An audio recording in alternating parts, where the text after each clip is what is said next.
Miniyama nema la bilinima. Saba miniyama makari be dalilela. Saba miniyama.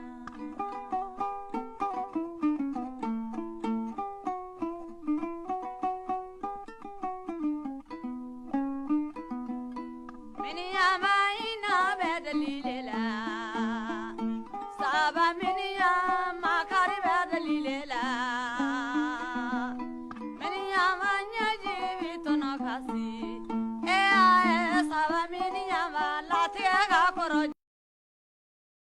Malien Mali kono ani Mali ko kan fɛn be ki sɔgɔlen ouverture média bɔlɔlɔ la no wagati na an ka foli be aw bɛɛ bi arabadonya décembre kalo tile 29 san 2021 aw denkɛ ani aw balimakɛ Abdraman Kulibali alias Alajon ouverture média la aw ka jamkan be an b'a fɔ min ma ko OM Live ka se cogoya min na ka o jamkan ka o waliya i n'a fɔ b'a kalama OM Live ye jamkan ye min be sigi aw ye siɲɛ 3 dɔgɔkun kɔnɔ lundi mercredi ani vendredi.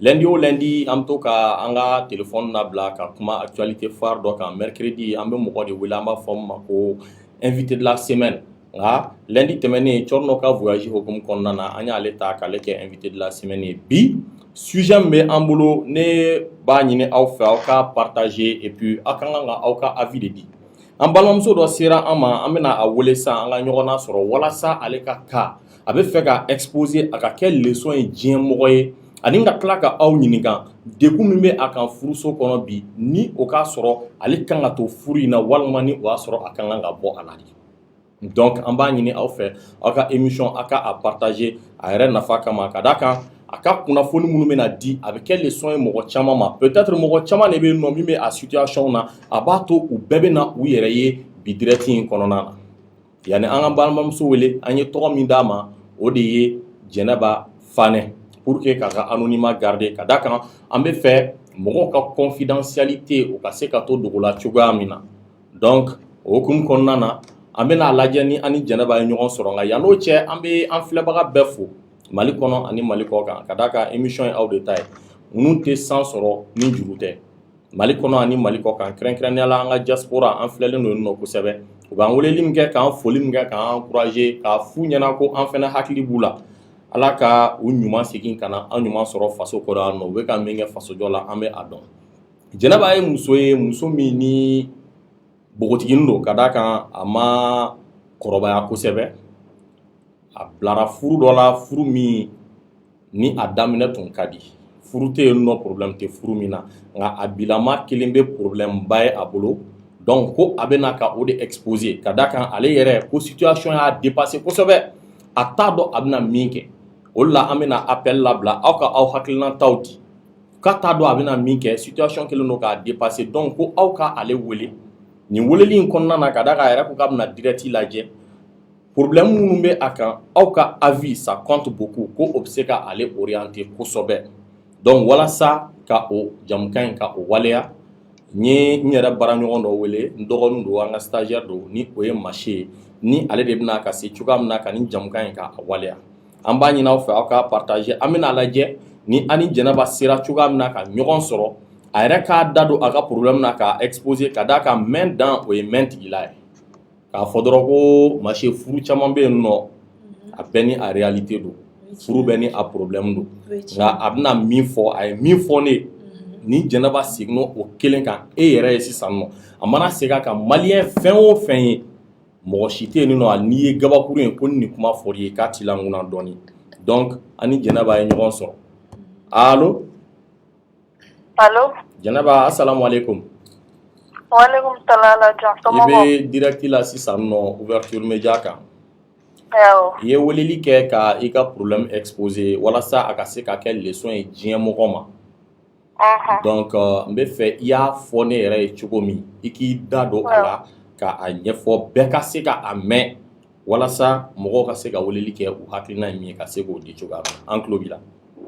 ok problème t'a la Alajon n b'i yɛrɛ fo n b'a lamɛnbaga n'an filɛbaga bɛɛ fo OM filɛbaga bɛɛ n ye wele problème mun bɛ n da la awɔ i b'i mankan labɔ dɔɔni awɔ problème min bɛ n da la ne furula cɛ dɔ de ma furula cɛ ma a bɛ san dama dama bɔ a mɛnna dɔɔni. Ala ye den 4 don an garijɛgɛ la, n lajɔlen don a 5nan la. Ni furu cɛ ma wagati min na a kun bɛ baara la, fɛn bɛɛ kun ka ɲi a bolo. Mariage tɛmɛna o san kɔnɔna yɛrɛ, an ka mariage kɛra san min na o san 1 kɔnɔna yɛrɛ la. Ala nana kɛ a ka baara tiɲɛna. Baara tiɲɛnen, somɔgɔw bɛɛ ko ne de tere don. Ko tant que a ma ne furu sa k'a tɛ hɛrɛ sɔrɔ ko parce que olu depuis mariage ma kɛ o y'a fɔ a ye k'a kana ne ta. U y'a cousine dɔ de proposé a ye, a ban'o la. A ban'o la min kɛ ne n'a ka mariage kɛra o san kɔnɔna la. Ala nana a ka baara tiɲɛ. Ne yɛrɛ kun bɛ kalan na, ne ka kalan tiɲɛna. Ne y'a ɲini a fɛ komi ale tɛ fɛn na sisan, ne yɛrɛ fana ka kalan tiɲɛna, ne bɛ n débrouiller n bɛ feere kɛ. A ma gɛlɛya don o la, ne bɛ feere kɛ. Charge misɛnnin minnu bɛ so kɔnɔ, n b'a kɛ ka n yɛrɛ dɛmɛ, ka n yɛrɛ sutura n'a ye. An tora o hukumu kɔnɔ ten tɔ. Fo n nana den fɔlɔ sɔrɔ ka 2nan sɔrɔ. Fo ka se 3nan yɔrɔw ma. Bana dɔ nana minɛ. I b'a dɔn a lajɔ bana y'a minɛ, a somɔgɔw bɛ yen mais tellement que u y'a fɔ k'a kana ne furu. O gɛlɛya kama a ye ne furuli mun kɛ, bana y'a minɛ k'a dɛsɛ. Mɔgɔ si tɛ a somɔgɔw la, a ba bɛ yen, a balimaw bɛ yen, a balimamusow bɛ yen, a balimakɛw bɛ yen. Ko mun ye hali dɔrɔmɛ 1 di ne ma i cɛ furakɛ ni nin ye. A woloba ni a yɛrɛ balimaw ani min ye sin kelen min. Ani mun ye sin kelen min, balimamusow bɛ yen, balimakɛw bɛ yen, a woloba bɛ yen. Ni bɛ don du kɔnɔ u bɛ n lajɛ, ni bɛ bɔ u bɛ n lajɛ. Ka bana kɛ k'a minɛ, n ye n débrouiller ten tɔ. K'a furakɛ, alhamdulilayi Ala y'a nɔgɔya. O temps kɔnɔ, n ye n débrouiller ka école kɔni o tiɲɛna, n ye stage ɲini, n ye stage sɔrɔ. N tora o stage la, n tɛ ka sara o fana na, n ye kalo caman k'o la. N tɛ ka sara, n y'a ye n tɛ ka sara, ne dun cɛ tɛ fɛn na, ne yɛrɛ tɛ fɛn na, n bɛ ka taa stage kɛyɔrɔ la, stage n tɛ ka wari sɔrɔ, n ye stage bila ka continuer ni n ka feere. O hukumu kɔnɔna la, n tora o la, n kun bɛ stage la yɔrɔ min, dɔ ye n wele ka baara dɔ proposer n ye. N y'o baara accepter. N taara o baara daminɛ ten tɔ, sisan n b'o sara min ta, an b'an débrouiller ni feere kɛ a bɛ ɲɔgɔn dafa. Bana in y'a minɛ, a y'a sɔrɔ an bɛ yɔrɔ min na, o yɔrɔ gɛlɛyara an kan, ne ko a ma an ka yɔrɔ wɛrɛ ɲini, an ka yɛlɛma. O la an yɛlɛmana. An yɛlɛmanen, an tɛ ka a nana gɛrɛntɛ nana bonya, don o don kɛlɛ, don o don mankan, don o don kɛlɛ, don o don mankan. Sisan nɔ a furakɛlen e fɛ k'a ban pepewu. Awɔ. Aw tun bɛ yɔrɔ min na komi aw ye gɛlɛya caman sɔrɔ yen, e fana y'a laɲini aw ka bɔ yen quoi. Awɔ, ne y'a laɲini an ka bɔ yen sisan. An bɔlen yen nɔ, ne ye wari ɲini, ni feere mun kɛ ani baara mun na, n ye wariw ɲini ka juru dɔw ɲini. Walasa a sigilen ka bɔ ka a bolo don baara dɔ la. O baara o ma sabati a bolo. I ye baara dɔ ɲini k'a d'a ma. N ye baara dɔ ɲini ka d'a ma, o ma sabati a bolo, o ma ɲɛ a bolo. Munna? N b'a dɔn courage fana t'a yɛrɛ la, courage t'a la. Mɔgɔ mun don courage foyi t'a la. Mana baara o baara proposer a ye, courage t'a la. Donc mɔgɔw de bɛ to k'i wele ka baara proposer i ye k'a ka t'o kɛ quoi. Mɔgɔw ye baara proposer n ye, a bɛ siɲɛ 2 siɲɛ 3 bɔ k'a k'o kɛ yɛrɛ, a ma sɔn baara courage t'a la. Wa hali o yɛrɛ dɔ ko ma ko a bɛ se ka kɛ ko dabali ni fɛnw de don, ko parce que k'a somɔgɔw ko a kana ne furu, a ye ne furuli min kɛ o bɛ gɛlɛya bila a la. Ne ka furaw ɲini ka k'a la. Ala jɔn, ne ye wari mun ta nin ka furako ɲini nin ka sarakati ko nin fɛnkɛ, ne yɛrɛ dalen tɛ nin ko ninnu na ten, ne b'a bɛɛ di Ala ma, mais mɔgɔw b'a fɔli min kɛ, n ye n débrouiller, n b'o furaw ɲini ka d'a ma. B'olu kɛ, mais don dɔ la a delila a ko ma don dɔ la ko ne bɛ ka furaw d'ale ma de ko walasa ko ale ka fara ne la. Ne fana ye lafiya furako la, o la a bɛ keleya fana. Ne ye lafiya o furako la. Foyi yɛrɛ tɛ ne tɔɔrɔ a ka ko la, Ala jɔn. A tɛ sɔn baara yɛrɛ mun ma, o yɛrɛ de bɛ ne tɔɔrɔ. donc i ko k'i ye baaraw ɲini a ye fa y'a ban. A ma baara kɛ a ma sɔn. A ma sɔn. Ne baara proposé a bɛ siɲɛ dama dɔ bɔ a ma sɔn. Ne yɛrɛ filɛ yɔrɔ min na ne bi état mun na n tɛ se ka baara kɛ sisan ten kosɛbɛ wa ni feere min na n ka jago fana tiɲɛna n bolo parce que i mana min feere bi o bɛ dun sini i mana min feere bi o bɛ dun sini ale yɛrɛ tɛ fɛn na. An dun bɛ yɔrɔ min na an bɛ luwanse de la ne de b'a sara ne ka charge n ka denmisɛnninw ka charge a bɛɛ n yɛrɛ. Mais a ba yɛrɛ mun ma soutenir a daminɛ na laban na sisan n'a ye ko o ko kɛ n'i ye ba in wele ba in bɛ kasi téléphone na a bɛ n deli wa a ye o ye a bɛ n'an fɛ a b'a fɔ ko n k'ale lajɛ ko ne kana cɛ in lajɛ. Ne yɛrɛ kɔni ne sigilen don sisan ne bɛ ba in kunna sigi de la wa walima cɛ in ne yɛrɛ t'a dɔn ne bɛna se fɛngɛ sisan charge ka bon n ma n mana wuli ou bien mana na ne yɛrɛ mana bɔ baarayɔrɔ la ka na ale yɛrɛ sɔrɔ so kɔnɔ a bɛ kɛ i b'a fɔ k'i ye bandigi de bin ne dusukun na tellement que ne bɛ tɔɔrɔ. Dutigi e tɛ hami i ka denbaya ka foyi la. E tɛ hami i ka denbaya ka foyi la a bɛ tile so kɔnɔ a ye o ye n lafiya nin tɛ ne yɛrɛ ni Ala ni kira tɛ ne b'a dɔn fɛn t'a la. Ko n'a t'i bugɔ kɔni. Ayi a tɛ n bugɔ a delila ka n bugɔ mais o ma diya a la a ma n bugɔ tuguni. A ma n bugɔ o kɔfɛ bilen. Donc il faut que an ka a ɲɛfɔ mɔgɔw ye u k'a faamu kosɛbɛ Machi. A ko ko a bɛ furu cɛ ma wagati min reste en ligne Jɛnɛba k'a bɛ furu cɛ ma wagati min o y'a sɔrɔ position ka ɲi cɛ bolo a kun fɔra ko ale kana di cɛ in ma cɛ ka mɔgɔw tun ma sɔn k'u ko k'ale tere man ɲi cɛ kɔni y'ale furu nka cɛ y'a furu san min o san kelen bɛɛ Ala ye cɛ ka baara tiɲɛ a bolo pour ne pas que mɔgɔw k'a fɔ k'ale yɛrɛ fɛnɛ tere nɔ don parce que o kuma fɔra ka ban ale yɛrɛ fɛnɛ ye fɛn bɛɛ kɛ sa walasa ka cɛ in dɛmɛ a yɛrɛ ka kalan tiɲɛna a kama ka da k'a ye kalan bila k'i consacrer ka jago de kɛ a cɛ ye Machi donc o hukumu kɔnɔna na a ye stage dɔ sɔrɔ min tun rémunéré tɛ ni o ye jumɛn ye sara tɛ stage min na donc fo kana to la a yɛrɛ sɛgɛnna a y'o stage bila dɔ fɛnɛ nan'a wele ka baara dɔ proposer a ye a b'o baara kɛ ani a tun bɛ feere min kɛ a y'olu fila fara ɲɔgɔn kan ko Ala tun nana bana kɛ ka cɛ in lajarabi bana min juguyara kosɛbɛ k'a dɛsɛ k'a da cɛ dɛsɛlen k'a da a yɛrɛ woloba ani balima minnu ye sin kelen min k'olu si ma kala don ɲina ka bɛn ni a ye ka da kan tout simplement ale furulen de don cɛ in ma u ko cɛ kana ale ta au début k'ale tere man ɲi donc u y'a bɛɛ da o kun a y'a kiriki tɔrɔgɔ fo k'a cɛ furakɛ sisan nɔ k'a kɛnɛya cɛ kɔni kɛnɛyalen ale ko an ye gɛlɛya sɔrɔ nin yɔrɔ in na an ka taa yɔrɔ wɛrɛ a yɛrɛ bɛ so san cɛ ka charge b'a kan ko den naani b'u bolo an bɛ wagati min a kɔnɔma falen bɛ duurunan na ale ka kɔnɔmaya charge b'a yɛrɛ kan den naani ka charge b'a kan a yɛrɛ ka kuma Alajɔn tellement n ye n débrouiller n denw kana bila dans le besoin ne yɛrɛ min filɛ ka nin kuma f'i ye tellement n bɛ n ka fɛn bɛɛ don n furucɛ ani n den na e tɛ se k'u ye k'a dɔn k'a fɔ ko an bɛ nin position in na tantɔ donc a se ye diɲɛ ko o ko ye a b'a la ka o bɛɛ kɛ cɛ in ye o hukumu kɔnɔna na a fɔra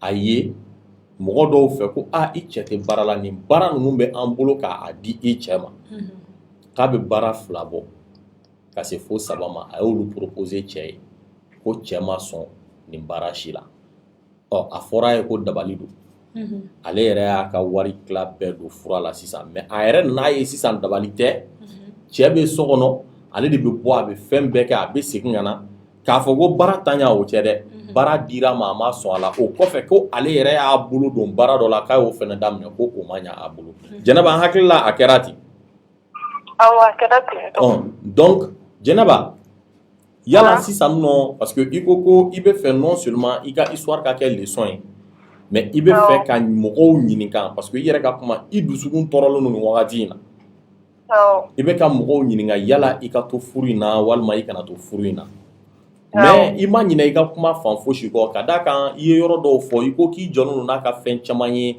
hali a ka téléphone ko ni fɛnw i tun k'i jɔlen don ni olu bɛɛ ye hakili la i sigi ma ɲinɛ k'o yɔrɔw fɔ an filɛbagaw k'o bɛɛ faamu ne jɔlen don n'a ka fɛn caman Ala jɔn ne yɛrɛ bɛ nin bɛɛ kɛ mun kama n ye courage ta pour que an ka foyer de ka se ka sauver somɔgɔw ye kuma min fɔ o kana se ka réaliser an filɛ yɔrɔ min na i ko sisan teri t'a bolo somɔgɔ balima t'a la fosi t'a la a somɔgɔ bɛɛ y'a bila balima bɛɛ y'a bila ne bɛ miiri nin kan ninnu bɛɛ de la bɛɛ kɛlen don k'e to yen ne de kama ne bɛ ka effort fourni e au moins a lajɛ i ka dɔ kɛ i k'a yira n na k'a fɔ k'i fana bɛ ka dɔ kɛ ou bien n'i ma ɲɛ i donna dɔ la a lajɛ i ka courage ta o la mɔgɔ min bɛ k'i soutenir i fana k'a tigi a ka ɲɔgɔn soutenir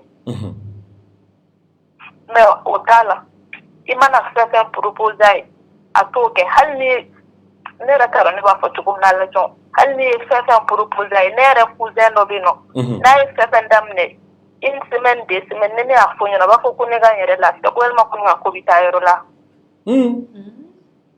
tellement de courage t'a la n'a ye fɛn fɛn daminɛ ni ne y'o fɔ ɲɛna dɔrɔn fo denmisɛnnin dɔ bɛ n yɛrɛ bolo n'a ye kow daminɛ tantɔ kuma dɔ la ni ne dusu kasi la ne bɛ n ka denmisɛnnin don mais ne bɛ n ka dusu kasi fɔ o de ɲɛna parce que n t'a dɔn n bɛ taa fɔ yɔrɔ min na. donc kɔnɔfɔɲɔgɔn t'i la.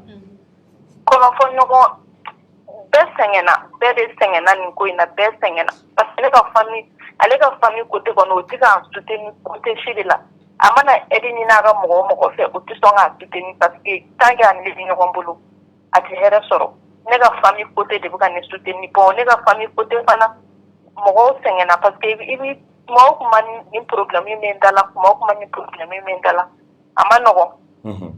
A ma nɔgɔn et puis mɔgɔ tɛ se ka jɔ ni mɔgɔ ka charge ne b'o bɛɛ de fɔ an ɲɛna karisa mɔgɔ tɛ se ka jɔ ni mɔgɔ ka charge. mais e yɛrɛ fa t'a la barajugu foyi t'a kan parce que dɔw tun ye barajugu kuma in fɔ parce que i yɛrɛ ka kuma i dalen t'a ko nin na mais i ka kuma dɔ kɔnɔ i ko k'a tɛgɛlen don a kan k'i yɛrɛ y'a dɔn sisan ko foyi t'a la munna i y'o dɔn. ala jɔ n'a y'a sɔrɔ ko fɛn b'a la mɔgɔw ye dabali ni fɛn mun fɔ ne ye fura dama min wari dama min don nin ka fura la pour que a bɛ se ka bɔ nin situation kɔnɔna na hali ni mɔgɔ min ye bagan saraka fɔ nin ne bɛ wari ɲini ne b'a dɔn a la pour que a ka se a sigilen ka se ka bɔ a ka se ka dɔ k'a yɛrɛ ye mais n t'a dɔn sokɔnɔna tilennin de ka d'a ye wa mun don wa n m'a dɔn hali nin wulili sɔgɔma a ka gɛlɛ a ma. A tɛ wuli joona hali a wulili sɔgɔma a ka gɛlɛ a ma. o tuma a bɛ da dugu tila fɛ de wa. a tɛ da dugu tila ma fɛ a bɛ se ka tile journée kɛ so kɔnɔ a bɛ su bɛɛ kɛ so kɔnɔ a tɛ taa yɔrɔ si wa k'a fɔ ko mɔgɔ min don k'a bɛ tulonkɛ kɛ o mɔgɔ tɛ fana. kuma dɔw la ne yɛrɛ b'a miiri yɛrɛ ne b'a fɔ ko est ce que n ka hakili yɛrɛ bɛ normal yɛrɛ la. kuma dɔw la ne b'o bɛɛ de miiri ne b'a fɔ ko nin tɛ mɔgɔ kɛnɛ yɛrɛ ye ala yɛrɛ de ye furu latigɛ n'o tɛ nin tɛ mɔgɔ kɛnɛ yɛrɛ ye.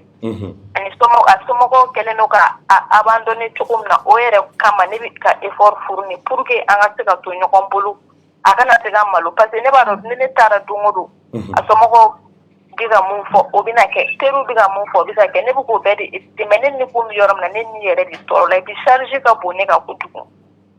den naani bientôt duurunan ani k'o fara ale yɛrɛ charge kan.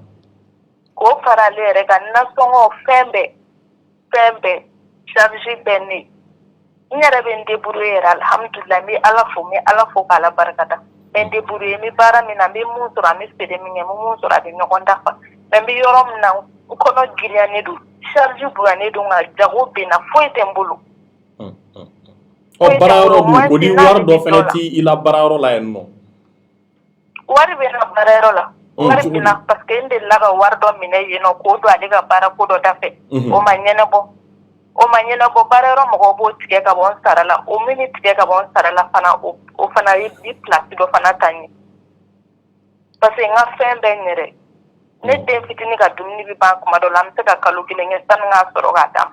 an bɛ taa juru ta hali ne filɛ yɔrɔ min na butigitigi ka wari mun bɛ ne na fɔlɔ tɛ. sisan yala i bɛ fɛ ka mun de kɛ sisan parce que i ko mɔgɔw bɛ fɛ i bɛ fɛ mɔgɔw k'u hakilina di ka i bilasira i mago bɛ bilasirali la ka da kun jumɛn de kan yala ko dɔ de don i hakili la i bɛ fɛ k'o kɛ fɔlɔ wa bien. ne yɛrɛ ni bɛ yɔrɔ min na de ala jɔ a bɛ ne kɔnɔ ni ne jiginna ne ka n yɛrɛ ɲini ka bɔ nin furu in na.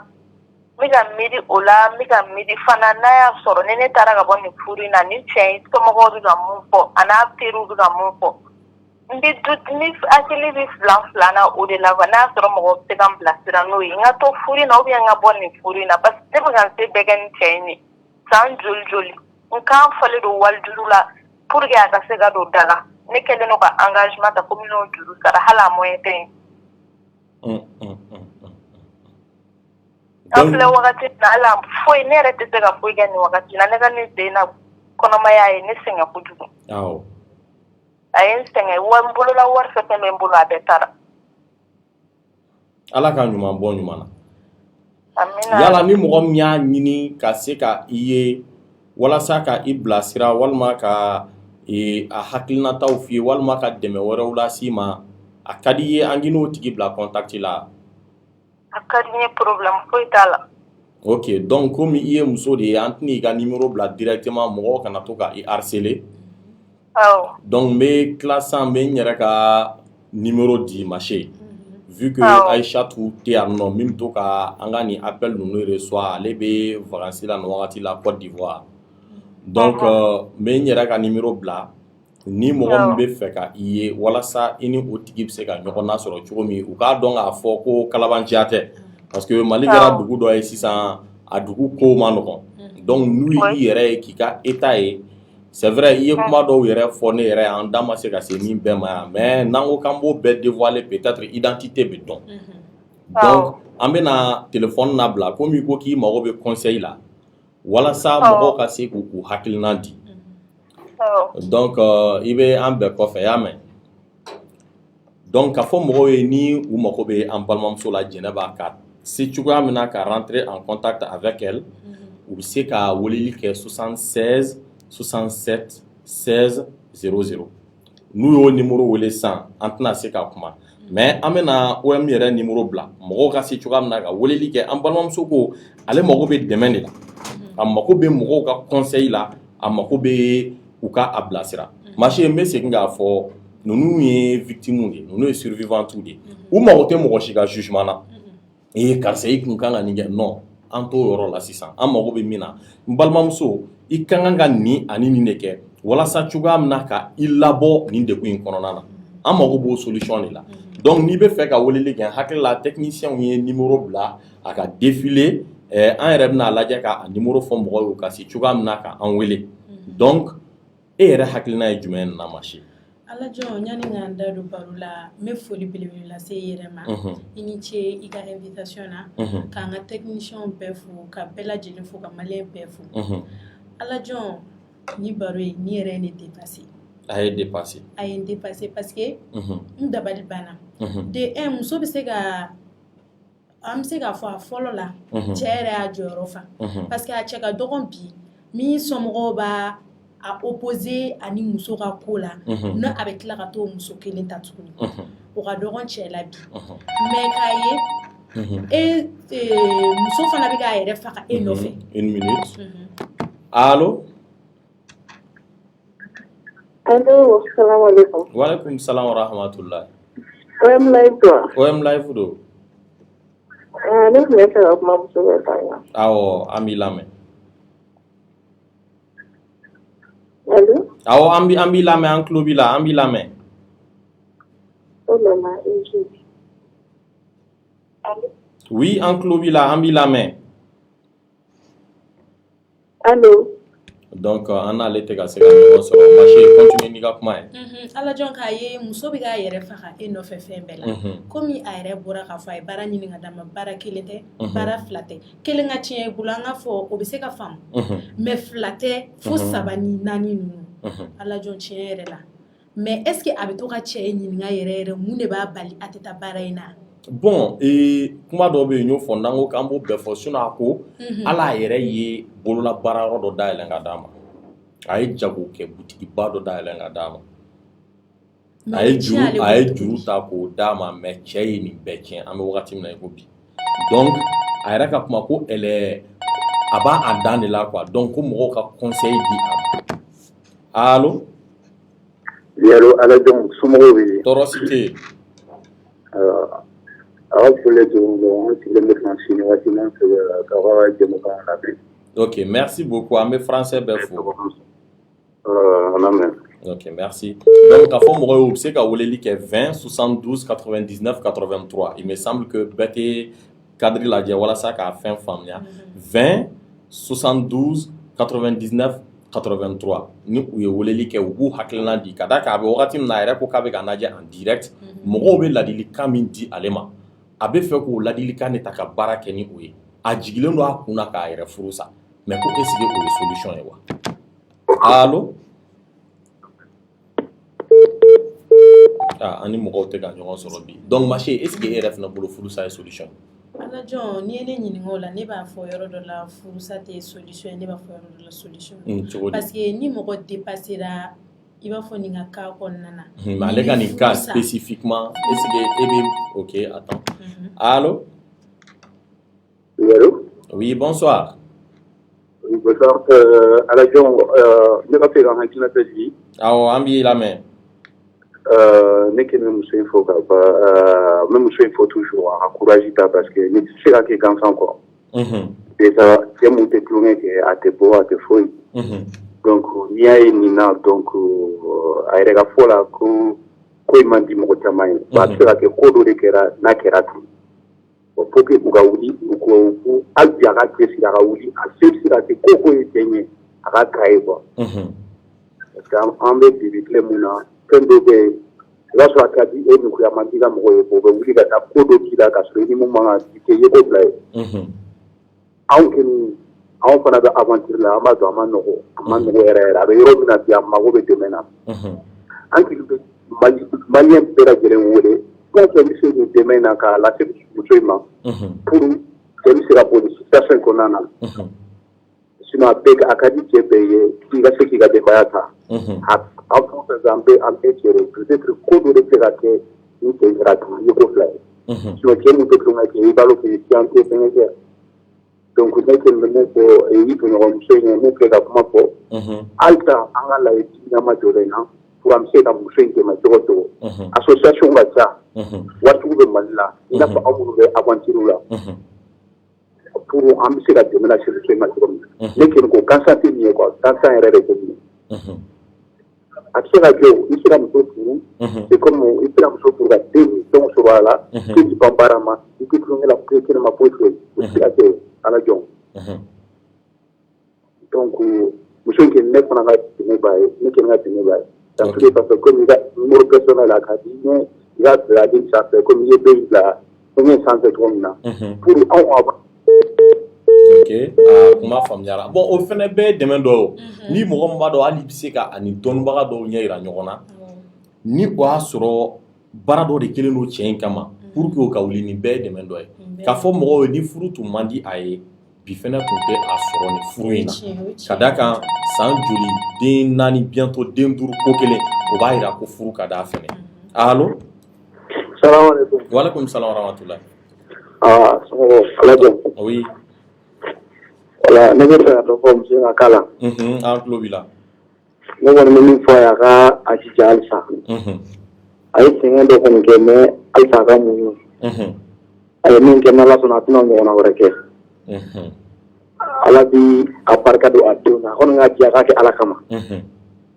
a k'a jija yɛrɛ a ye dɔ kɛ dɛ halisa a k'a débrouiller n'Ala sɔnna cɛ bɛ changer an bɛ dugawu k'a ye halisa ala ka n'a sɔn amina arabi voilà merci donc Maché halisa n'o y'a sɔrɔ dɔ b'i fɛ k'a ɲɛfɔ ala jɔn komi n tun bɛ k'a fɔ cogo min na parce que muso filɛ nin ye ni muso degunna an b'a fɔ ka barika don denw na ni muso degunna cogo dɔ la ala n'i yɛrɛ bɛ degun hali i tɛ se ka éducation ɲuman don i denw na ala jɔn ni furu sera yen yɔrɔ ma c'est mieux i k'i furu sa ok allo an tulo b'i la baasi foyi tɛ i b'i mankan labɔ dɔɔnin d'accord komi n bɛ ka permission tu n balimamuso ka cas nin na bon ne kɔni ka jate la kɔni n'a bɛ baara la n'a bɛ k'i débrouiller furusa t'a solution ye quoi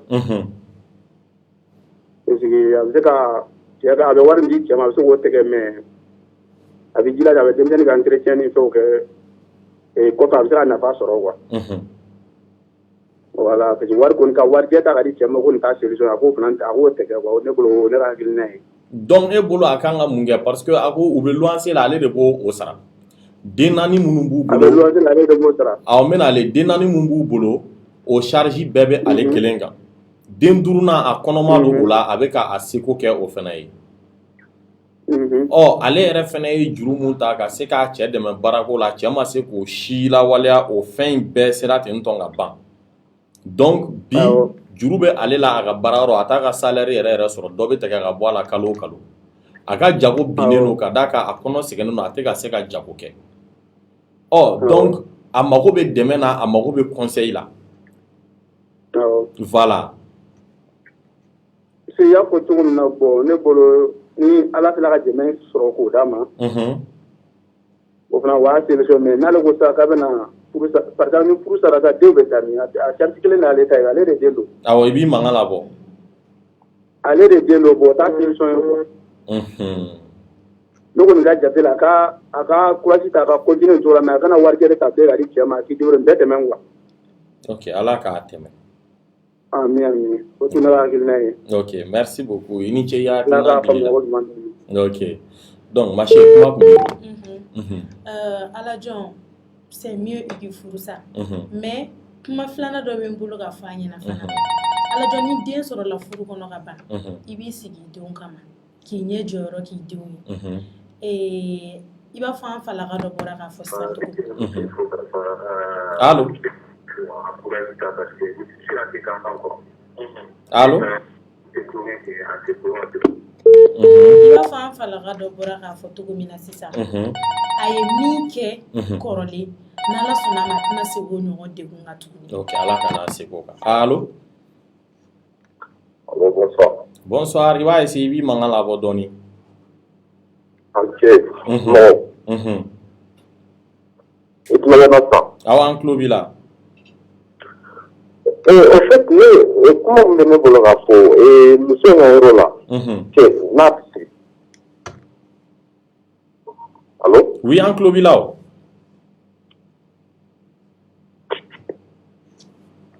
Allo? Alajon a tɛna segin o ɲɔgɔn degun. Ala kana segin o kan. Allo? Allo? Allo? Oui, i bɛ mankan na i t'a essayer k'i mabɔ la dɔɔni a. I bɛ mankan na k'a essayer k'i mabɔ la dɔɔni. Donc k'a fɔ mɔgɔw ye n'u b'an wele k'u hakilina di u k'u mabɔ jama la n'o y'a sɔrɔ minnu bɛ k'an lamɛn direct la fɛn wɛrɛ la min tɛ téléphone u k'u mabɔ la ka d'a kan o mankan bɛ ka refléter an balimamuso mago bɛ ladilikan minnu na a bɛ se ka kɛ ladilikan ɲuman b'u bolo mais a tɛ k'olu sɔrɔ. Allo? Oui, allo? Kɔrɔ a bɛ di? An cɛ kɔrɔ. Kɔri baasi t'aw la? Baasi tɛ alhamdulilayi. Dieu merci. Dɔgɔnin de don Aras 24. Ok, Aras 24. I hakilina ye jumɛn ye? Donc aw bɛɛ lajɛlen fɔlen don ani ka auditeurs bɛɛ lajɛlen. Ne kɔni ka hakilina ye min ye. Muso ye explication di cogo min. Muso in ye cɛ in kala k'a dɔn. A ye dɛmɛ sugu bɛɛ lajɛlen kɛ cɛ ye. N'a y'a sɔrɔ bana b'a la. O bɛ se ka faamu. Mais ni bana t'a la. Muso k'a yɛrɛ ta. O kɔrɔ. Parce que muso bɛna min kɛ. Min tɛmɛna o tɛmɛna. A bɛ jalasigi de la den duuru de b'u ni ɲɔgɔn cɛ an k'a kɛ san 5 ye sa. San 5 i bɛ nin gɛlɛya kɔnɔ i bɛ nin tɔɔrɔ kɔnɔ. I ye feere sugu bɛɛ kɛ pour que cɛ ka se ka wuli ka se ka baara kɛ. A ma wuli ka baara kɛ muso yɛrɛ nana don bana tɛ. Mais a tɛ se ka mara o kan kan o. Ni muso y'a faamuya ten de k'a fɔ ko bana tɛ. Cɛ tɛ se ka to dalen ten i tɛ kuma min b'i la o tɛ fɔ. Muso y'a ɲɛɲini ka dɛsɛ cogoya t'a la muso yɛrɛ t'a dɔn yɛrɛ a bɛna min kɛ mais o tɛ laban ni furu ko de don nin tɛ furu ko ye k'a fɔ ko n'i tora furu kɔnɔ ko barika bɛ don i denw na mais o kuma tɛ tiɲɛ ye o kuma tɛ tiɲɛ ye an maliyɛnw bɛ ɲɔgɔn nɛgɛ ni nin kan de ye i to furu la i bɛ barika sɔrɔ non barika bɛ sɔrɔ sira minnu fɛ olu fana b'a dama na ni furu fana tɛ ɲɔgɔn ye sira la hali ni barika bɛ sɔrɔ furu la mais nin kɛcogo in tɛ ne kɔni b'a jateminɛ ko kelen yɔrɔ cɛ kɔni ni bana kɔni t'a la kɔni nin ye fugariya de ye nin tɛ laban ne tɛ se ka nin supporter k'a fɔ n balimamuso dɔ bɛ nin gɛlɛya kɔnɔ nin kɛcogo la ne tɛ se k'a supporter n'a y'a sɔrɔ a dɔnna ko bana bɛ yen de mais ni bana tɛ yen an kana ɲɔgɔn nɛgɛ ka taa musala sira kan ni bana kɔni t'a la a bɛ wuli ka baara kɛ a ka jɔyɔrɔ fa cɛbakɔrɔ de don n'a ma jɔyɔrɔ fa muso k'a ka furu sa a kɛra muso furu waati balimaw jɛnna n'a ye balimaw ma jɛn n'a ye ça c'est autre chose ala de y'a latigɛ n'u ye furu kɛ mais muso tɛ se ka to nin kolo muso de bɛ e balo san 4 san 5 fo ka se nin étape la i dun ye denw sɔrɔ a ka ca n'o ye dɛ furu in ka ca ni san 4 san 5 voilà donc mais an bɛ taa min bɛɛ ka analyser o ni bana kɔni t'a la kɔni a bɛ wuli ka baara de kɛ n'a tɛ baara kɛ muso ka furu sa e t'a fɛ k'i balimamuso ye nin système la ne yɛrɛ t'a fɛ k'a ye an balimamuso minnu bɛ ne yɛrɛ b'a gɛlɛya kɔnɔ mais maliyɛnw an kana ɲɔgɔn nɛgɛ barika foyi tɛ sɔrɔ nin furu kɔnɔ e de b'i ka vie kɛ sɛgɛn na e de b'i ka vie kɛ ɲani na den yɛrɛ tɛna barika donc a vrai dire a ka wuli ka baara kɛ ou bien n'a sɔrɔ bana de don fɛɛrɛ bɛ ɲini a bɛ se ka dɛmɛ cogo min ka furakɛ a bɛ dɛmɛ a bɛ furakɛ mais en tant que ni bana kun de tɛ yan muso k'a yɛrɛ ta quoi ce n'est pas la peine a vrai dire o ye ne ka faamuyali ye de. Ok. Merci beaucoup, Waraz 24. Ouais. Donc, k'a fɔ mɔgɔw ye bɛɛ ka hakilina c'est la bienvenue. A yɛrɛ ka kuma marché ko ni émission in kɔfɛ a b'a lajɛ n'a jiginna ale yɛrɛ kan ka min kɛ parce que hakilina caman bɛ a kunna mais a yɛrɛ t'a dɔn a bɛna hakilina min ta donc ko mɔgɔw ka wulili kɛ k'u hakilinaw di. Allô? Oui. Allô, an tulo b'i la. Radio, ça va? Ça va. C'est bon. Baasi foyi tɛ yen. Baasi tɛ yen. Voilà, ne bɛ fɛ ka ladilikan min di an ka émission in na. Furu sa in kɔni t'a solution ye. Mais ni ka cɛ to baara la, a kun tɛ muso ka dépense kɛ yan. An ye muso ɲininka o la. Sisan. Ah voilà, n'a sɔrɔ a kun cɛ kun bɛ baara la wagati min et puis muso bɛ k'a fɔ k'u b'a fɔ ko dabali don nin don o tɛ dɛ. N bɛna ladilikan kelen min d'a ma. A ka wuli su fɛ. A ka jogo 2 seli Ala ye, a ka Ala deli a ye. A cɛ bɛ ni siri de don a bɛ gɛlɛya min kɔnɔ. Wallahi n b'a f'i ye Ala ka Ala bɛ gɛlɛya ta ka bɔ muso in kan. Wa Ala bɛ gɛlɛya in ta fana, Ala bɛ gɛlɛya ta ka bɔ cɛ in fana kan. A ka astagfirullah fɔ fana. Astagfirullah a k'a fɔ k'a caya. Astagfirullah tɛ dɛsɛ diɲɛ fɛn fosi la. A tɛ dɛsɛ diɲɛ fɛn fosi la. Gɛlɛya o gɛlɛya bɛ na a ka astagfirullah fɔ caya. A gɛlɛya Ala b'a ta ka bɔ a kan. Sinon furusa t'a solution ye dɛ. Den ninnu y'ale den de ye. Den ninnu ye muso in den de ka seko ka dugu cɛ. N'a ye den ninnu ladon a ye den ninnu ladon a yɛrɛ de. A ka mɔgɔw bila halisa a ka mɔgɔw bila toujours ka kuma cɛ in fɛ. I y'a faamu. Parce que sɛnɛya fara ni barakabaliya jɔra mɔgɔ la a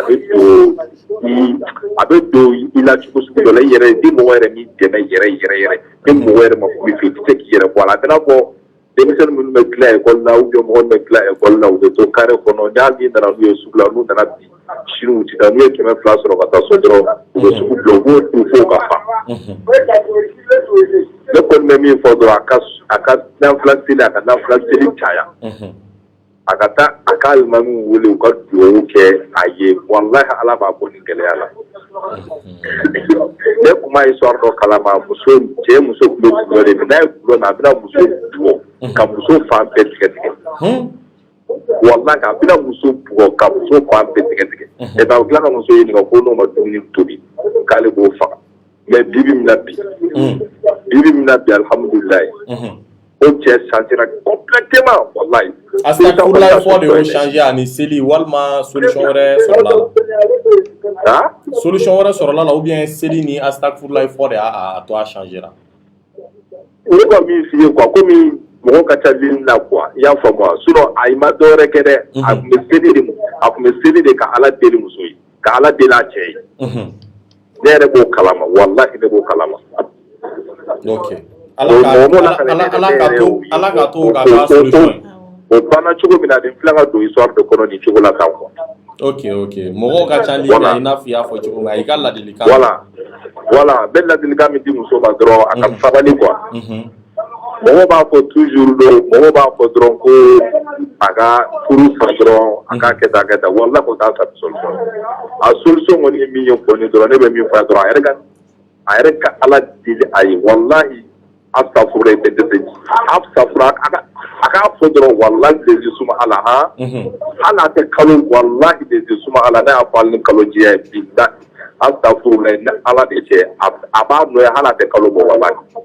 A tulo b'i la o. Voilà, mais a k'a ta furu fɔ a k'a caya dɔrɔn. Ok, a tulo b'i la. A k'a ta furu fɔ a k'a caya, a kana dɔ wɛrɛ yɛrɛ fɔ dɔrɔn a k'o fɔ dɔrɔn. Ani a k'a fɔ dɔrɔn la ilaha illa anta subhanaka inni kuntu mina zalimin. A k'olu fɔ ka caya dɔrɔn. Ala bɛ gɛlɛya mana k'i kan, ni ko la ilaha illa anta subhanaka inni kuntu mina zalimin. Ala bɛ gɛlɛya mana kɛ. Gɛlɛya mana k'i kan cogo o cogo, i bɛ bɔda sɔrɔ. K'i t'a la tata la kana taa muri fɛ kana taa doma fɛ. Ok, merci beaucoup. Voilà. Hakili la i ka nin ladilikan in nin bɛ mɔgɔ caman servi an mago bɛ ninnu na. Ale y'a hakilinata di an mago bɛ hakilinataw wɛrɛ la. Ok. Allo. Allo. Anisu. A b'a ni su. Maa somɔgɔw bɛ di Ala jɔn na. Oui, Ala jɔn don an b'i lamɛn. Ok, bon, ne ka n b'a fɛ ka bon n b'aw wele ka bɔ Faransi. Bon, en fait, émission ye n b'aw féliciter kosɛbɛ. Merci beaucoup. Parce que hakilila di yɔrɔ de don. Bɛɛ n'a ka faamuya cogo don.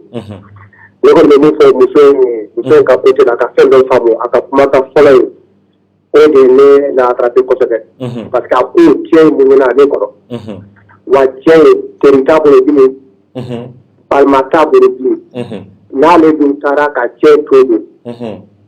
Parce que ale kelen de bɛ yen. Parce que furu sigilen don o de kan f'a k'o de faamu. Parce que cɛ kɛra ka nin bɛɛ de to yen ale kama. Bon, mais cɛ ka ko kɛra baarako ye mais baarako ye fɛn min don adamaden n'i ma ko caman juru b'i la parce que an bɛɛ ye cɛ ye. Furu kɔnɔ fɛn caman b'a kɔnɔ. Bon min bɛ ye cɛ kɛ ten ne tɛ se k'o fɔ n t'o dɔn. Mais muso ye mun fɔ tan dɔɔni hali fɛn kama diɲɛ ko de kama de bolo. N'a kɛra ka mun ye duwawu ko tɛ barika ko tɛ adamaden n'i ye fɛn o fɛn mun n'i ye ɲɔ turu ɲɔ de bɛ falen n'i ye malo turu malo de bɛ falen. A ko faamu maa kana ne bɛ fɛn kelen fɛn o fɛn mun fa ye bi adamaden n'i b'a dɔn i bɛ bɔ yɔrɔ min na dɛ mais i t'a dɔn i bɛ taa fɛn min sɔrɔ ɲɛfɛ. Wa a ye den mun sɔrɔ muso cɛ mun fɛ a tɛ se ka taa den si sɔrɔ mun ka kɔrɔla ye fɔlɔ. Wa n'a ko k'a bɛ kandidat ta ka bɛɛ ka furu lajɛ i b'a sɔrɔ bɛɛ ka problème ka jugu n'ale ta ye. O dun ne kɔni solution kelen min ye a ka faamu cɛ sera k'a ka balima bɛɛ bila. Cɛ sera k'a ka teri bɛɛ bila. O kɔrɔ de ale a n'a denw ale y'u ka balima ye ale y'u ka den ye. O de o ko kama. A m'a dɔn a seginnen don de a tɔɔrɔlen don wa diɲɛlatigɛ n'i y'a dɔn ko karisa ye mun ye i b'a sɔrɔ fɛn tɔɔrɔlen don soit fɛn mun ka gɛrɛ mɔgɔw b'a fɔ k'i ka mun o de la sinon diɲɛlatigɛ ko foyi de ma nɔgɔn Ala jɔ. Maa o maa ne ye furu kɛ san 10 hali ne ye furu kɛ san ka se yɔrɔ dɔ la i yɛrɛ b'a dɔn furu kɔnɔna ma nɔgɔn. Wa n'i ye feere kɛ fɛnɛ hali ka se yɔrɔ dɔ la bɛɛ b'a dɔn ko feere ko ma nɔgɔn. Bon bi an yɛrɛ de diɲɛ na bi maa o maa n'a janfara maa o maa n'a ye kojugu sɔrɔ a tɛ bɔ yɔrɔ si la n'i yɛrɛ ka balima tɛ soit n'i yɛrɛ tɛ c'est-à-dire que i ka kɛrɛfɛma don comme ne tɛ bamanankan mɛn kosɛbɛ. Ok, merci beaucoup. Bon ne kɔni bɛ mun fɔ a ye dɔrɔn vraiment a k'a jija a ka mun ye kosɛbɛ. Ok. Et puis a k'a faamu a b'a dɔn situation ka gɛlɛn mais ne kɔni t'a encouragé yɔrɔ si la a k'a ka furu sa. Ok. Furu sa c'est pas une solution. Bon a k'a faamu fɛnɛ a bɛ se ka kɛ nin waati la difficulté don parce que yan'a ka furu fɛn dɔ fɔra fɛnɛ ne ɲinɛ k'o fɔ parce que a fɔra k'a kana furu parce que k'a muso tɛ mais cɛ banna ko bɛɛ la an ka laada la fɛnɛ yɔrɔ dɔ la dɔw b'a fɔ ko ye cɛ parce que u b'a fɔ ko muso tana bɛ yen so tana bɛ yen ani fɛngɛw bɛ yen. Ok mɔgɔ ka ca ni na. Oui, ok, comme on dit, nous devons vraiment à nous, vraiment pas dans les difficultés là, on est dans le cas. Car donc, nous devons difficultés là, nous voyons à Karachi, à Karamuso, à Karachi, vraiment, à la cas, disons pour nous connaître, mais à ma vie, c'est difficulté de comme à la cas, monsieur de Barala, Tchèque Barala, comme à tant qu'il y a des euros de la donne, vraiment, on peut dire qu'il y a parce que c'est aurait là, là-bas, ok. Et puis, et puis, je vais tout le monde à faire. Merci beaucoup, merci.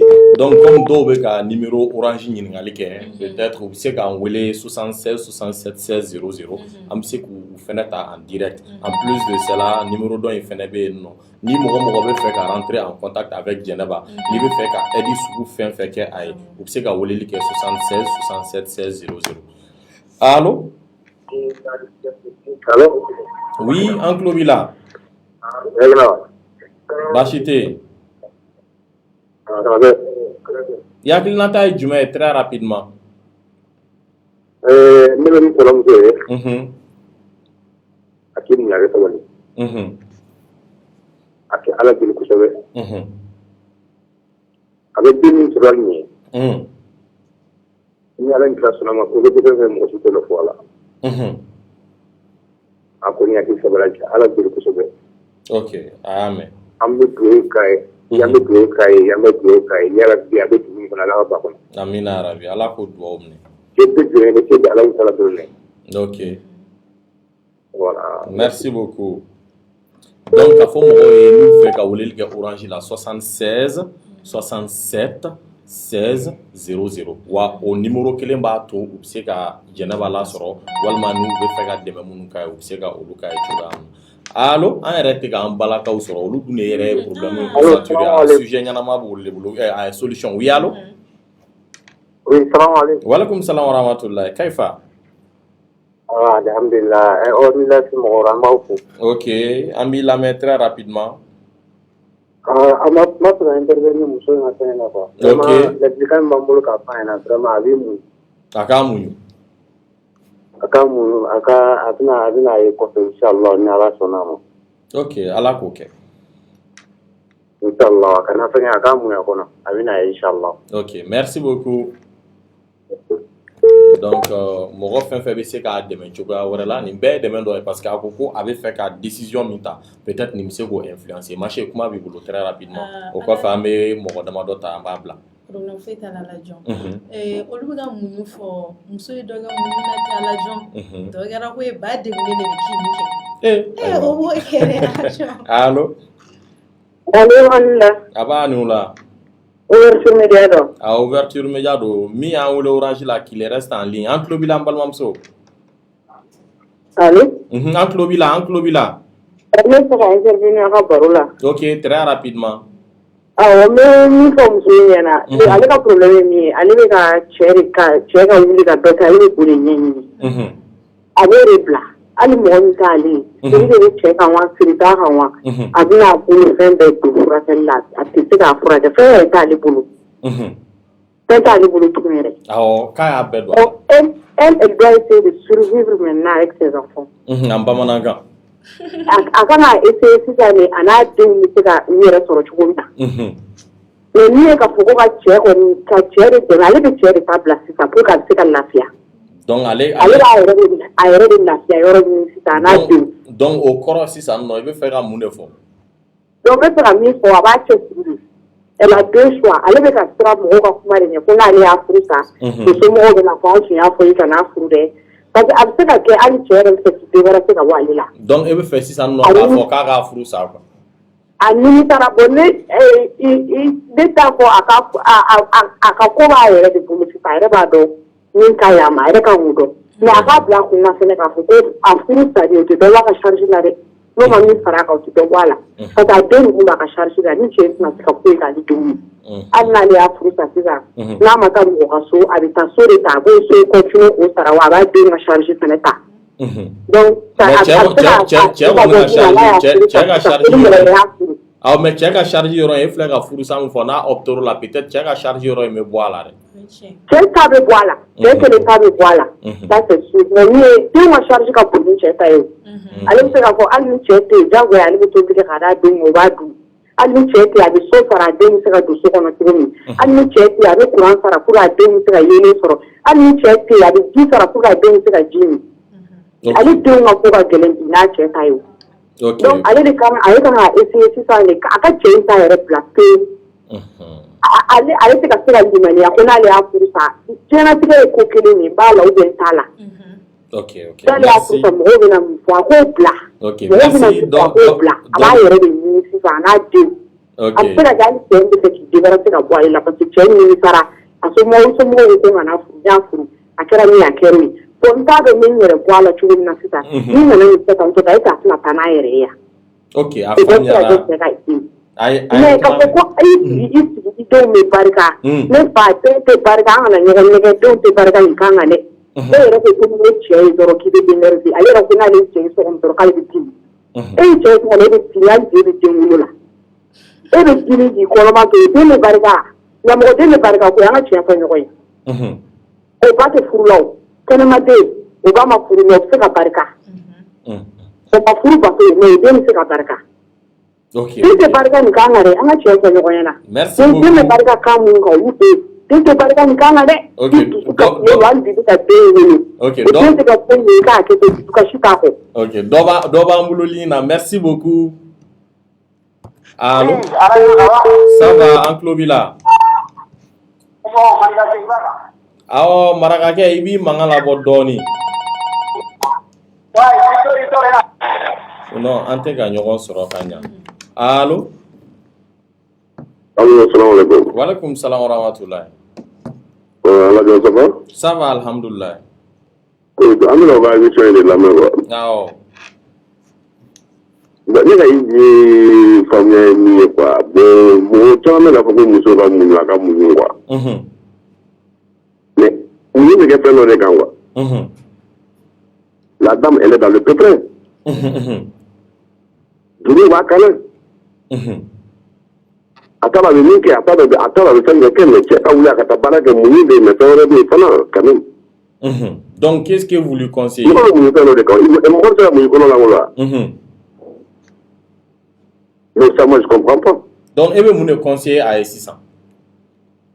mais ne bɛ se k'a fɔ min na dɔrɔn vraiment ni cɛ tɛ wuli a ka fɛn dɔ muso k'a yɛrɛ ta ye a ka développer n'a denw ye a ka nin fili quoi c'est tout. k'a fili yɛrɛ quoi. mais kuma o de ye o mais cɛ ka wuli ka taa baara kɛ la mɔgɔ min muɲu fɛn dɔ de kan quoi la donc an bɛɛ ye cɛ de sa. mais cɛ sigilen k'a ka muɲu le temps ni denmisɛnnin fitinin u ka kɔrɔbaya c'est vrai que denmisɛnnin n'a muɲuna mais cɛ ka wuli a ka taa débrouiller dɔɔni mais denmisɛnnin fitininw de bɛ yen nɔ cɛ denmisɛnninw ka dɔgɔn cogo min na cɛ k'a ka muɲu fo ka taa se olu kɔrɔbayali ma pour que a ka se ka lafiya sɔrɔ mɔgɔ y'o kuma dɔn wa.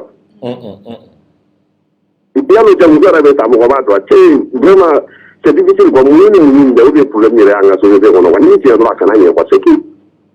ok a faamuna. o ye ne ka faamuya ye quoi vraiment. désolé ni a tigi ka mɔgɔ ba yafa mɔgɔ la. non bɛɛ n'a hakilina de don a yɛrɛ bɛ na ni hakilinata ninnu de ta a bɛ baara kɛ ni a ye Basi kuma b'i bolo. Aladjɔn ne bolo halisa muso ka essayer ka kuma cɛ fɛ parce que dɔ kɛra ka ban a ka muɲu a kɔrɔ halisa et puis ne ba dɔ bɔra ka kuma dɔ fɔ sisan ko cɛ a t'a dɔn ni cɛ bɛ fɛ k'a débarrasser ka bɔ a la ne bolo cɛ tɛ fɛ k'a débarrasser ka bɔ a la parce que si c'était le cas Aladjɔn ale yɛrɛ y'a fɔ ko teri tɛ cɛ la tuguni balima tɛ cɛ la tuguni wa hali cɛ tɛ sunkurutigɛw kɛ ni cɛ bɛ sunkurutigɛ kɛ n bɛ se k'a fɔ a tun bɛ fɛ k'a débarrasser ka bɔ a la mais a bɛ to so kɔnɔ finiyala jɔrɔ dɔ jɔra a kun fɛ a banna. donc fini bolo finiyaya dɔrɔn de jɔra a kun fɛ Aladjɔn kuma ye o dɔrɔn de. allo. allo. oui an tulo b'i la. basi tɛ basi foyi tɛ très rapidement heure bɛrɛ t'an bolo bilen. voilà balimakɛ bɔra sisan ka kuma ala ka barika don a ka kuma la. ne bɛ min fɔ a ye min fɔ a ma foyi fɔ ni tiɲɛ tɛ parce que kuma kɔrɔ cɛ muso sɛgɛnna. n'a ma wuli ka bɔ baara kɛ muso tɛ se ka nin bɛɛ kɛ parce que ni ne ye muso ye ne bɛ n furu sa.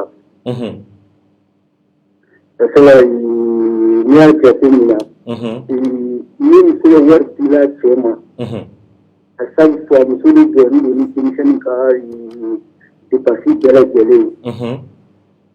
donc ni diyara cɛ la cɛ tɛ se ka baara kɛ ni cɛ y'a fɔ muso taara sisan k'a fɔ cɛ ɲɛna fiyewu ni muso taara ka taa fɔ cɛ ɲɛna sini ko ale b'a fɛ ka furu sa mais ni sɔnna walahi a tɛ semaine kelen bɔ cɛ bɛ wuli ka baara kɛ fo n'a sɔrɔ muso man di cɛ ye. a tant que muso ka di cɛ ye a ka fɔ a ɲɛna dɔrɔn ko n b'a fɛ ka furu sa a ka taga ni furu sa papiye n'a taara kun yira muso cɛ la cɛ bɛ wuli ka baara kɛ parce que n'a sɔrɔ banda b'a la a bɛ faamuya mais ni banda t'a la normalement muso man kan k'i jɔ ni a ka dépense ye ka tila k'i jɔ ni denmisɛnnin ka dépense ye parce que ne yɛrɛ bolo finiyalen don ni Siriya diyara mɔgɔ la se ka wuli ka baara kɛ siriya fɛnɛ banda dɔ de don quoi ni da ka siri ka diyara mɔgɔ la u ɲɔgɔn banna jugu tɛ quoi donc ne kɔni kelen bolo ni cɛ kɔni ni a tɛ se ka wuli ka baara wɛrɛ kɛ a ka furu sa muso ka furu sa n bɛ ka kuma dɔ fɔ la ko baara ɲɛɲini foyi tɛ ala deli ko tɛ na foyi tɛ na dan de don Morisi tɛ se ka nin ka problème jouer Morisi tɛ se ni mérité ni de se ka nin ka problème jouer ni de se ka nin ka problème jouer o ye furusa ye ni de se ka ka problème jouer o ye furusa ye. Ok, a faamuyara, merci beaucoup. N balimakɛ n bɔra tan ka kuma n ka foli b'a ma foyi de fɔ ni tiɲɛ tɛ donc n ka foli b'a yɛrɛ ye quoi. Ok, merci. Ala k'an bɔ su la. Amina. Donc k'a fɔ mɔgɔw ye ko an bɛ mɔgɔ 3 laban ta donc o kɔfɛ an bɛ kuma di Mache ma mais an mago bɛ an balimamuso ka weleli la parce que a b'olu de concerné an t'a dɔn n'an n'u tɛ ka ɲɔgɔn sɔrɔ mais an ni kelen dɔrɔn de sera ka kuma fɔlɔ en tout cas allo. Allo. Donc an bɛ chance di mɔgɔ 3 ma ale kɔfɛ n'an ni olu ye ɲɔgɔn sɔrɔ wagati min an bɛ fu sigi émission dan na k'a fɔ mɔgɔw ye n'u bɛ fɛ ka dɛmɛ forme fɛn fɛn lase Jɛnɛba ma n'u y'an wele an ka orange numéro la 76 67 16 00 an b'u ni Jɛnɛba bila en contact allo.